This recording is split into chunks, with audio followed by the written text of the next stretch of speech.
Hello नमस्कार शिक्षक साथियों, कैसे हैं आप। जैसा कि हम सभी जानते हैं बीपीएससी प्रधान शिक्षक परीक्षा की तैयारी कई दिनों से चल रही है और लगभग 67वीं बीपीएससी का जो है डेट फाइनल हो गया है।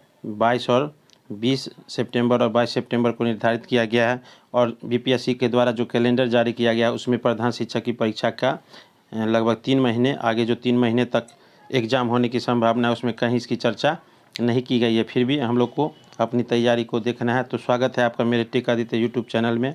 जो भी शिक्षक साथी चैनल पर नए हैं वो चैनल को सब्सक्राइब कर लें तथा अपने साथियों के साथ शेयर कर दें। आज आपको बीपीएससी प्रधान शिक्षक परीक्षा के अंतर्गत नए सिलेबस के आधार पर जीके जीएस प्रैक्टिस सेट दूसरा जिसका भाग 1 लेकर आया हूँ, जिसके अंतर्गत लगभग 35 मल्टीपल चॉइस क्वेश्चन प्रश्न हैं। आइए उनको देखते हैं कि क्या प्रश्न है और उसको हम लोग किस तरह हल करेंगे। तैयारी तो हो ही रही है जैसी तैसे, लेकिन आयोग के द्वारा न्यूज़ भी आ रहा है कि हो सकता है कुछ प्रश्नों को और आसान किया जाए। तो आइए देखते हैं पहला प्रश्न क्या कहता है। ये आपका मॉडल सेट 2 और प्रैक्टिस उसका भाग 1 है। तो प्रश्न पहला देखते हैं। आईसीटी का अर्थ है, आईसीटी का क्या अर्थ होता है साथियों। तो आप लोग ज़रूर कमेंट बॉक्स में बताएंगे। आईसीटी का अर्थ जो होता है वो information and communication technology, information and communication technology, सूचना का आदान प्रदान जो ऑनलाइन होता है वो आईसीटी के अंतर्गत होता है। इसके अंतर्गत आपको ईमेल भी होता है, ब्राउजिंग हम लोग करते हैं वो भी होता है, सोशल मीडिया भी होता है। पढ़ाने से संबंधित जितने भी डिजिटल बोर्ड होते हैं, खासकर हम लोग बिहार सरकार के स्मार्ट क्लास में भी देखते हैं कि ऑनलाइन क्लास का संचालन होता है। तो इस सब का प्रयोग जो है आईसीटी के अंतर्गत ही होता है। तो पहला का आंसर आपका सी हो जाएगा। प्रश्न संख्या दूसरा देखते हैं। साइबर स्पेस शब्द का सर्वप्रथम प्रयोग किसने किया था। साइबर स्पेस का शब्द प्रथम प्रयोग किसने किया था। विलियम गिब्सन ने, विलियम जॉर्ज ने, विलियम मार्टिन ने, विलियम ग्राहम ने। तो आपका आंसर जो है दूसरा का ए हो जाएगा, विलियम गिब्सन ने। प्रश्न संख्या 3 देखते हैं।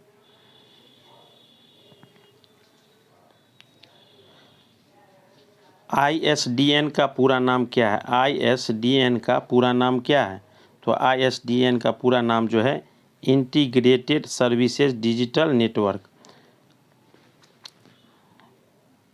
ISDN integrated services digital network. तो 3 का आंसर आपका बी हो जाएगा। प्रश्न संख्या 4 देखते हैं। रडार का क्या अर्थ होता है। रडार जो है उसका क्या अर्थ होता है। Radar detection and reflection, radio deflection and reflection, radio detection and ranging.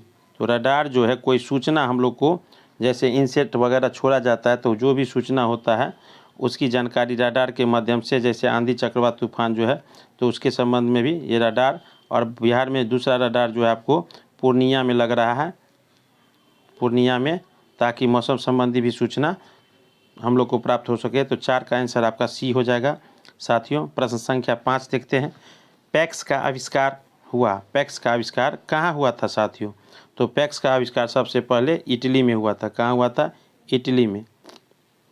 तो आप लोग ध्यान रखेंगे, 5 का आंसर आपका सी हो जाएगा। चलते हैं प्रश्न संख्या 6 देखते हैं। भारत में पेजर का सर्वप्रथम प्रयोग हुआ। भारत में पेजर का सर्वप्रथम प्रयोग कहाँ हुआ, कितने ईस्वी में हुआ। तो भारत में पेजर का प्रयोग जो है वो सन 1982 ईस्वी में हुआ साथियों, सन 1982 ईस्वी में। प्रश्न संख्या 7 देखते हैं। भारत सरकार ने किस वर्ष को सूचना प्रौद्योगिकी वर्ष घोषित किया है। इंफॉर्मेशन टेक्नोलॉजी के संबंधित जो सूचना प्रौद्योगिकी वर्ष होता है तो भारत सरकार ने किस वर्ष को घोषित किया है। तो वर्ष 2001 को। तो 7 का आंसर आपका यहाँ पे बी हो जाएगा साथियों। चलते हैं प्रश्न संख्या 8 देखते हैं। भारत में सूचना प्रौद्योगिकी कानून, आज का सिलेबस जो है आपको आईसीटी पर संबंधित है, उसी से संबंधित अधिकतर प्रश्न है। आगे देखते हैं। भारत में सूचना प्रौद्योगिकी कानून कब लागू किया। भारत में सूचना प्रौद्योगिकी कानून कब लागू किया। तो ये वर्ष 2000 ईस्वी में किया गया साथियों। 8 का आंसर आपका ए हो जाएगा। प्रश्न संख्या 9 देखते हैं। नवीनतम भारतीय सुपर कंप्यूटर कौन सा है? नवीनतम भारतीय सुपर कंप्यूटर कौन सा है? तो नवीनतम भारतीय सुपर कंप्यूटर जो है वो परम पदम है, जो भारत के कई प्रतिष्ठित इंस्टीट्यूट में है, जो काफ़ी तीव्र गति से काम करता है। उसको हम लोग परम भी कह सकते हैं। और अभी जो है दुनिया में, विश्व में फ्रंटियर एक आ गया है जो उससे भी ज़्यादा स्पीड काम करता है। फ्रंटियर नया आ गया है, तो आप याद रखेंगे, जीके में आपको पूछ सकता है। और परम जो है वो भारत के लिए है साथियों। तो 9 का आंसर आपका बी हो जाएगा। प्रश्न संख्या 10 देखते हैं। भारत का राष्ट्रीय पशु कौन है? भारत का राष्ट्रीय पशु कौन है? तो ये एकदम इजी सवाल है। भारत का राष्ट्रीय पशु जो है वह बाघ है साथियों। और बिहार का राष्ट्रीय पशु क्या है? तो आप लोग कमेंट बॉक्स में ज़रूर बताएंगे। यह सवाल आप लोग के लिए है। चलते हैं प्रश्न संख्या 11 देखते हैं।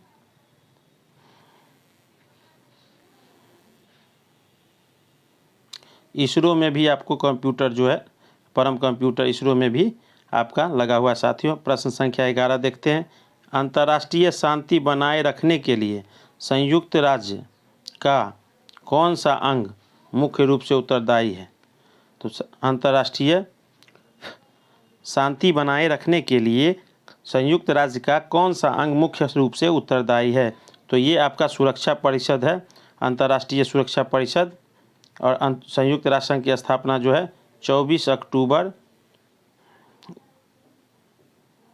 1945 को किया गया था साथियों। जब विश्व युद्ध हो रहा था तो उसी समय में इसी सब के लिए बनाया गया था संयुक्त राष्ट्र संघ, जिसके अंतर्गत सभी देशों के रक्षा के हितों के लिए सुरक्षा परिषद की स्थापना की गई थी। 11 का आंसर आपका बी हो जाएगा। चलते हैं प्रश्न संख्या 12 देखते हैं। तंजौर में प्रसिद्ध बृहदेश्वर मंदिर का निर्माण चोल राजा ने करवाया। तो किस चोल राजा ने करवाया था? तंजौर में प्रसिद्ध ब्रह्मेश्वर मंदिर का निर्माण चोल राजा ने करवाया था।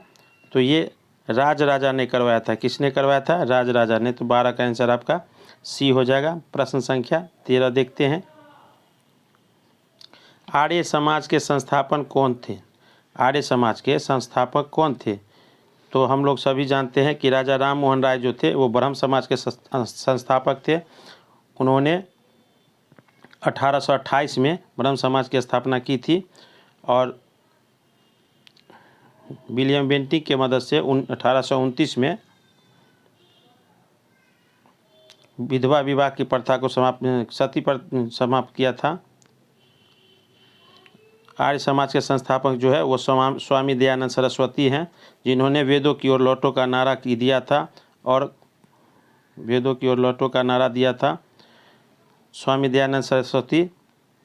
भारत भारतीयों के लिए है। ये कल एक बीपीएससी ने एग्ज़ाम लिया था, उसमें भी था कि भारत भारतीयों के लिए यह नारा किसने दिया था? तो ये स्वामी दयानंद सरस्वती ने दिया था। प्रश्न संख्या 14 देखते हैं। राज्य के नीति निर्देशक सिद्धांतों में क्या शामिल है जो मौलिक अधिकारों में नहीं है? राज्य के नीति निर्देशक तत्वों में क्या शामिल है सिद्धांतों में जो मौलिक आधार में नहीं शामिल है? तो ये कुटीर उद्योगों को प्रोत्साहन, लघु एवं कुटीर उद्योग होता है उसका प्रोत्साहन जो है मौलिक अधिकार में शामिल नहीं है। प्रश्न संख्या 15 देखते हैं। आगरा शहर किसने बसाया? आगरा शहर को किसने बसाया था?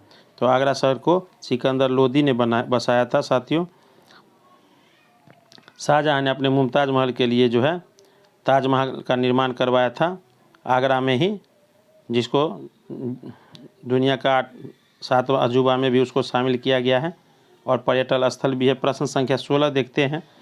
अंतर्राष्ट्रीय न्यायालय के प्रधान पद पर कौन भारतीय आसीन रहा?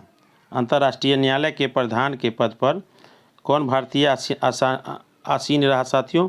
तो डॉक्टर नरेंद्र सिंह, डॉक्टर नरेंद्र सिंह। प्रश्न संख्या 17 देखते हैं। भारत में कौन सा मौलिक अधिकार नहीं है? भारत में कौन सा मौलिक अधिकार नहीं है? संपत्ति का अधिकार।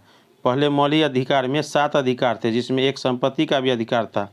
बाद में 42वें संशोधन में इसे कानून का अधिकार बना दिया गया, संपत्ति का अधिकार, जो अब शामिल नहीं है। मौलिक अधिकार अब मूल रूप से 6 ही हैं। तो इस सब को ध्यान रखिएगा आप लोग। प्रश्न संख्या 18 देखते हैं। किसी धन विधेयक के पारित होने के में राज्यसभा अधिक से अधिक कितनी देर कर सकती है? किसी धन विधेयक को के पारित होने में राज्यसभा अधिक से अधिक कितने दिनों तक देर कर सकती है? तो 14 दिनों तक। 14 दिनों तक राष्ट्रपति के यहाँ से प्रस्ताव आता है। अगर वह 14 दिनों के भीतर नहीं भेजा जाता है राज्यसभा से, तो स्वतः मान लिया जाता है कि उसकी स्वीकृति है और राष्ट्रपति उसकी स्वीकृति दे देते हैं। धन विधेयक कितने अनुच्छेद में है? तो धन विधेयक का प्रस्ताव जो है 110 अनुच्छेद में है साथियों, यह भी ध्यान रखना आप लोग को। और 112 में बजट विधेयक है, लेकिन बजट की चर्चा संविधान में कहीं नहीं है। वित्तीय वार्षिक बजट का प्रावधान है। प्रश्न संख्या 29, संघ लोक सेवा आयोग के सदस्य अपने पदों पर रहते हैं। संघ लोक सेवा के आयोग जो है अपने सदस्यों पर रहते हैं 6 वर्ष या 65 वर्ष की आयु जब तक पूरी न हो जाए।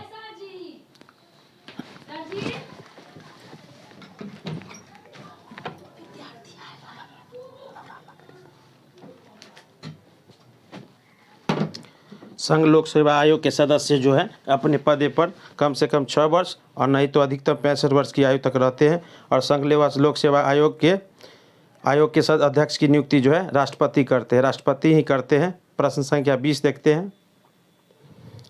भारत में सबसे लंबी नदी कौन सी है? भारत की सबसे लंबी नदी जो है गंगा है, जिसकी लंबाई 2525 किलोमीटर है। और बिहार में 400 कुछ किलोमीटर इसकी लंबाई है। प्रश्न संख्या 21 देखते हैं। संयुक्त राष्ट्र संघ के सभी राष्ट्रों के प्रतिनिधित्व होते हैं। संयुक्त राष्ट्र संघ के सभी सदस्य राष्ट्रों के प्रतिनिधित्व होते हैं संयुक्त राष्ट्र महासभा में। 21 का आंसर आपका ए हो जाएगा साथियों। चलते हैं प्रश्न संख्या 22 देखते हैं।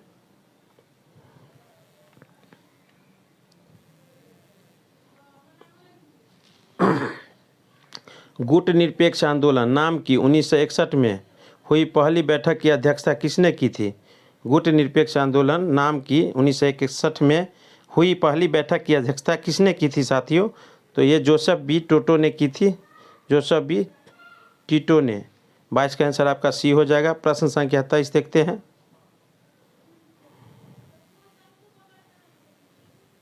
भारत में निवास ग्रहण करने से के पूर्व मदर टेरेसा नागरिक थी। भारत में निवास ग्रहण करने से पूर्व मदर टेरेसा कहाँ की नागरिक थी? तो अल्बानिया की नागरिक थी। और इन्होंने अपना सबसे अधिक समय कलकत्ता में ही बसाया था, कलकत्ता में ही बसाया था साथियों। और इन्हें भारत सरकार द्वारा बहुत तरह के पुरस्कार भी दिया गया था। प्रश्न संख्या 24 देखते हैं। निम्नलिखित में से कौन एक टैंक भेदी प्रक्षेपास्त्र है? तो आपका नाग जो है यह टैंक भेदी प्रक्षेपास्त्र है, शस्त्र है। 24 का आंसर आपका ए हो जाएगा। प्रश्न संख्या 25 देखते हैं। दिल्ली स्थित शांतिवन समाधि किसकी है? दिल्ली स्थित शांतिवन समाधि जवाहरलाल नेहरू जी की है। तो 25 का आंसर ए हो जाएगा। और राजघाट समाधि जो है वह महात्मा गांधी की है। राजघाट समाधि महात्मा गांधी जी की है। प्रश्न संख्या 26 देखते हैं। भारत में जनसंख्या में वृद्धि का मुख्य कारण क्या है?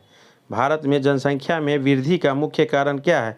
तो मृत्यु दर में कमी, मृत्यु दर में कमी। अब साइंस इतना डेवलप हो चुका है, इतना डेवलप हो चुका है कि लोग की तबीयत खराब होती है तो उन्हें इलाज करके बचा लिया जाता है। यही समस्या है। एक समय था जब अभी कोविड में ही हम लोगों ने देखा था कि कितने करोड़ों लोगों की जान जा चुकी है। तो एक महामारी था, एक वायरस था जिसकी कमी से ऐसा हुआ था।